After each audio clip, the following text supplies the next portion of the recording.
Amraiwadi police સ્ટેશનની હદ મારી લાગે અમરાઈવાડી પોલીસ સ્ટેશનની બાજુમાં દેશી દારૂ વિદેશી દારૂનો અડ્ડો ધમધમે છે બાજુમાં 200 મીટરની દૂરીમાં પોલીસને ખબર છે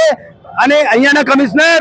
विकास सहाय जी ने खबर है डीजी ने खबर है हर्ष संघवी होम मिनिस्टर भूपेन्द्र पटेल नरेंद्र दामोदर दास मोदी जी हमारा देश ना वडाप्रधान है અને હોમ મિનિસ્ટર જે છે અમિત શાહ ને ખબર છે બધાને આખું તંત્ર જાણે છે सबके नाम बोलो भाईपुरा वाले भाईपुराમાં નામ લઈએ તો લાઈન લાગી જાય હા ઢગલો છે એટલા એટલી ગેરકાયદેસર 100-150 ડાલ છે ઘરે ઘરે અમરાઈવાડી વિધાનસભામાં 100-150 થી નહીં 500 લેકરો છે તમારે છે ને દારૂના અડ્ડા એના માટે બે સબૂત છે તમે કોઈ બી પેશાબખાનામાં જાઓ એટલે તમને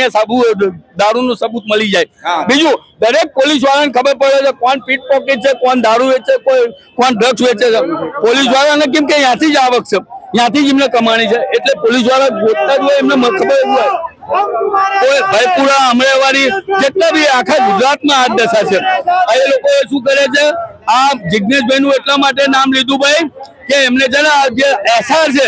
એસઆર નો મુદ્દો ભટકાવવા માટે જિગ્નેશભાઈ નું નામ લીધું એટલે લોકો પ્રજા પર આવે અને એસઆર માં એમને જે ઘાલમેલ કર્યું હોય કરી શકે આપ શું કહેશો આપ પોતે અહીંયા વિરોધમાં જોડાયા છો શું છે આ બધું ચાલી રહ્યું છે ગેરકાયદેસર પ્રવૃત્તિનો આરોપ છે સરકાર પર જો એક જ સરકારની મંશા છે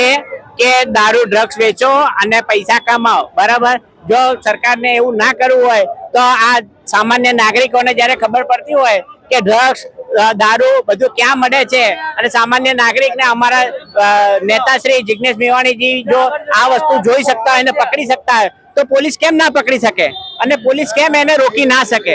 એટલે આ બધું શું છે તંત્ર હેઠળ થાય છે જો સામાન્ય નાગરિકોને ખબર પડતી હોય તો તંત્રને જરૂર ખબર પડવી જોઈએ અને પોલીસને તો પહેલા ખબર પડી જોઈએ કે ક્યાં દારૂ વેચાય ક્યાં ડ્રગ્સ વેચાય છે સામાન્ય નાગરિક બધાને ખબર છે કે ક્યાં કયા એરિયામાં કેટલા સ્ટેન્ડ ચાલે છે તો આ બધું મિલી ભગતમાં છે આમાં જે જિગ્નેશ